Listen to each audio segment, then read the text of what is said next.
Hi అండి. నేను మీ ఆయుర్వేదం ఫ్యామిలీ కోచ్. చాలామంది ఈ రోజుల్లో ఫేస్ చేసే ప్రాబ్లము అండ్ డయాబెటిక్ ఎలా ఉందో అలాగా పెరిగే ఛాన్స్ ఉన్న జబ్బు ఇది. అదేంటి అంటే హెచ్ఐవి. సో ఏంటి అంటే మనకి డయాబెటిక్ ప్రతి ఇంట్లో ఉంటుంది ఈ రోజుల్లో చూసుకుంటే. అండ్ ఈ హెచ్ఐవి అనేది కూడా మనకి పాస్ట్‌లో చూసుకుంటే లైక్ ఒక 10, 15 సంవత్సరాల వెనక చూసుకుంటే కొంచెం అవేర్‌నెస్ అనేది ఉండింది. కొంచెం గవర్నమెంట్ గూడా దాని గురించి కొంచెం అనౌన్స్‌మెంట్ చేయడం, అవేర్‌నెస్ తెప్పించడం అలాంటివి చేశారు గాబట్టి, సో, అప్పుడు కొంచెం లైఫ్ స్టైల్‌ని కొంచెం చేంజ్ జేసుకున్నారు. ఇప్పుడు ఈ రోజుల్లో ఏంటి అంటే కొంచెం అవేర్‌నెస్ తగ్గిపోయింది. ఫ్రీ లైఫ్ అనేది ఎక్కువైపోయింది. ఈచ్ అండ్ చాలా మందిలో 90% ఫ్రీ లైఫ్‌కి అడిక్ట్ అయిపోయారు. సో, అయితే ఈ లైఫ్ స్టైల్‌లో ఏమవుతుంది అంటే వీళ్ళకి ఇంకా ఈ ఫ్రీ లైఫ్ వల్ల అన్‌ప్రొటెక్టెడ్ ఇంటర్ కోర్సెస్‌కి వెళ్ళడం, సెక్షువల్ లైఫ్ విచ్చలవిడిగా జీవించడం, ఆహ్, అండ్ ఎటువంటి సేఫ్టీస్ లేకుండా వెళ్ళడం, ఇలా చేయడం వల్ల ఈ హెచ్ఐవి డిసీజ్ అనేది బీభత్సకరంగా పెరిగిపోయింది. సో, అయితే ఈ హెచ్ఐవి వన్స్ మనకి వచ్చిన తర్వాత దానికి ప్రాపర్ ఫుడ్ తీసుకుంటూ కరెక్ట్ ఆయుర్వేదిక్ హెర్బ మూలికలు అటువంటివి వాడుకుంటే దీన్ని మనం ఆల్మోస్ట్ కంట్రోల్ చేసుకోవచ్చు. CD4 లెవెల్స్ కూడా ఇంక్రీజ్ చేసుకోవచ్చు. అయితే హెచ్ఐవి ఓన్లీ సెక్షువల్ కాంటాక్ట్స్ వల్లే వస్తుందని మనం కన్ఫర్మేషన్ ఇవ్వలేము. ఒకటి sexual contacts and second one వచ్చేసి బ్లడ్ ట్రాన్స్ఫర్మేషన్ అంటే రక్త మార్పిడి ద్వారా వస్తుంది.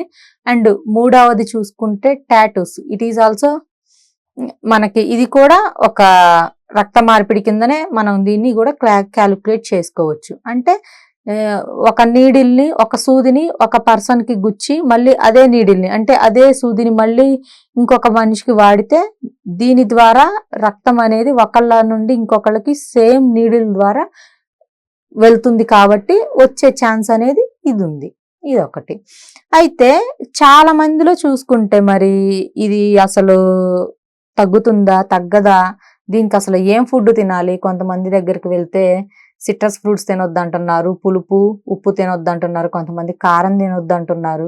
మరి ఏమి తినాలి, మేము ఎట్లా బతకాలి, అసలు ఇది వస్తే చావే కదా మాకు దిక్కు అనే విధంగా కొంతమంది మైండ్ సెట్ అనేది ఉండింది. అయితే దీనికి అసలు ఎటువంటి భయం అనేది అవసరం లేదండి. ఇది నార్మల్గా మనకి ఇప్పుడు షుగరు, క్యాన్సరు అండ్ ఈ జబ్బులు ఎలా వస్తున్నాయో అలానే ఇప్పుడు హెచ్ఐవి కూడా అయిపోయింది.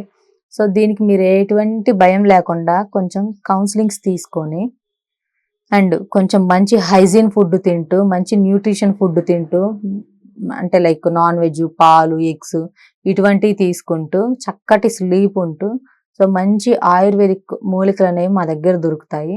చక్కగా ఆ మూలికలు అవి వాడుకుంటూ మీరు వైరస్ని తగ్గించుకుంటూ మీ CD4 కౌంట్ని పెంచుకుంటూ ఉంటే మీకు చావు ఏమీ రాదు. అందరూ ఇప్పుడు నార్మల్గా భూమి మీద ఉన్న మనుషులు ఎంత టైం అయితే బతుకుతున్నారో వాళ్ళ లైఫ్ టైము అంత టైం మీరు ఈక్వల్గా బతుకుతారు. దానికి మీరేం భయపడవలసిన అవసరం లేదు. అండ్ దాంతో పాటు ఏంటి అంటే నాకు మొన్న రీసెంట్‌గా ఒక పేషెంట్ కాల్ చేసి మేము మొబైల్‌లో చూసాము. అసలు ఇది వన్స్ వచ్చింది అంటే ఇది వచ్చిన వితిన్ 2 ఇయర్స్‌లో చచ్చిపోతాము. 3 ఇయర్స్‌లోనే చచ్చిపోతారు అని అంటున్నారు. నిజమేనా అది ఇది అని చెప్పి చాలా భయపడిపోయి ఏడ్చారు.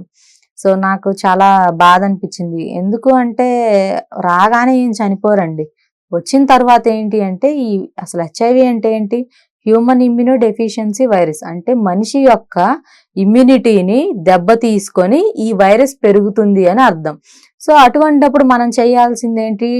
ఇమ్యూన్ డెఫిషియన్సీ అంటే ఇమ్యూనిటీని తగ్గించి ఇది పెరుగుతుంది అని అర్థం. అప్పుడు మనం ఆ ఇమ్యూనిటీనే మనం పెంచుకున్నాం అనుకోండి, అప్పుడు ఈ వైరస్ అదే తగ్గిపోతుంది కదా. సో ఇందులో ఉన్న ఈ మీనింగ్ ఎందుకు మీరు క్యాచ్ చేసుకోలేరు?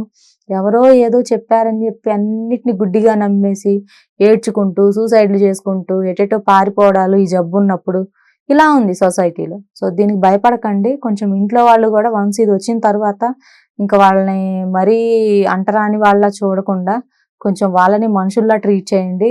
సో కొంచెం అలాంటి వాళ్ళ దగ్గరికి తీసుకొస్తే వాళ్ళకి best counselling and best medication అనేది ఇచ్చేసి వాళ్ళని నార్మల్ పీపుల్స్ లాగానే బతికేలా చూస్తాము. దీనికి భయపడాల్సిన పని ఏమీ లేదు.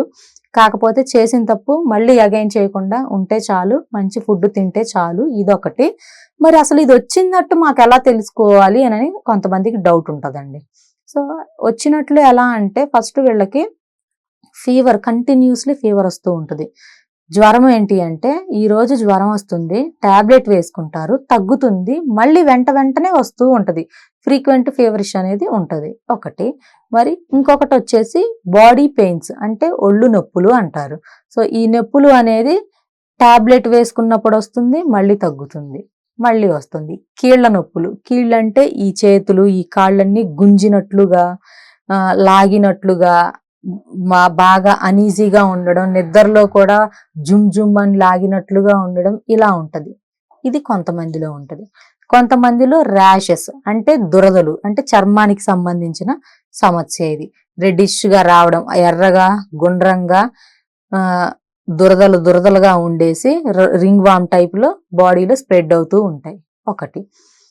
కొంతమందిలో చూసుకుంటే మగవారిలో ఓన్లీ ఎక్కడైతే ఉంటుందో జెనిటల్ పార్ట్స్, అంటే వీళ్ళు పాస్ పోసుకునే దగ్గర మాత్రమే అక్కడ ఆ ఏరియా మొత్తం కూడా ర్యాషెస్ అంటే ఎర్రగా దద్దుర్లులా రావడం అండ్ పింపుల్స్ లాగా రావడం, అంటే గుల్లల్లాగా రావడం ఉంటది కొంతమందిలో. కొంతమందిలోనైతే నోటితో కూడా ఉంటాయి, నోటి దగ్గర పెదవుల చుట్టూరు ఉంటాయి, ఇదొకటి.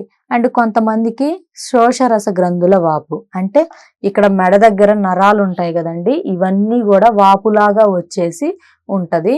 మళ్ళీ నైట్ ఉదయం లేచేసరికి వాపులాగా ఉంటది. మళ్ళీ కొంచెం వాళ్ళు లేచిన తర్వాత నిద్ర లేచిన తర్వాత ఏదో ఒక వర్క్ చేసుకుంటూ ఉంటారు కదా, సో ఆ టైంలో మళ్ళీ అవి నార్మల్ గా వచ్చేస్తూ ఉంటాయి, ఇదొకటి. అండ్ కొంతమందికి చూసుకుంటే హెయిర్ ఫాల్, అంటే జుట్టు ఊడిపోతూ ఉండడం, జుట్టు రాలిపోతూ ఉండడం ఉంటది ఒకటి. కొంతమందికి స్లీప్లెస్ ప్రాబ్లం, అంటే నిద్రలేమి సమస్య, నిద్ర పట్టకుండా ఉండడం, మిడ్ నైట్ బాగా స్వెట్ అయిపోవడం, అంటే అర్ధరాత్రులు ఆ టైంలో వీళ్ళకి ఒళ్ళంతా కూడా చెమటతో నిండిపోవడం, ఉబ్బగా అనిపించడం, బాడీ అంతా కూడా అనీజీగా ఉండడం అలా ఉంటూ ఉంటది. సో మెయిన్లీ ఈ ప్రాబ్లమ్సే ఉంటూ ఉంటాయండి. సో అందుకని కొంచెం జాగ్రత్తగా ఉండండి. వచ్చిన వాళ్ళు ఎవరైనా ఉంటే దీని గురించి టెన్షన్ పడకుండా కౌన్సిలింగ్ తీసుకొని మంచి మెడికేషన్ ఆయుర్వేదిక్ మూలికలు వాడుకుంటే మీరు దీన్ని క్యూర్ చేసుకోవచ్చు. భయపడవలసిన పని అయితే లేదు. సో దీని గురించి నాకు కాంటాక్ట్ అవ్వాలి అనుకుంటే హైదరాబాద్ సనత్ నగర్లో క్లినిక్ ఉంది, వచ్చి కాంటాక్ట్ అవ్వండి. లేదు మేము లాంగ్ రాలేమో అనుకునే వాళ్ళు స్క్రీన్ మీద నా నెంబర్ స్క్రోల్ అవుతుంది, కాల్ చేసి అపాయింట్మెంట్ తీసుకోవచ్చు. Thank you.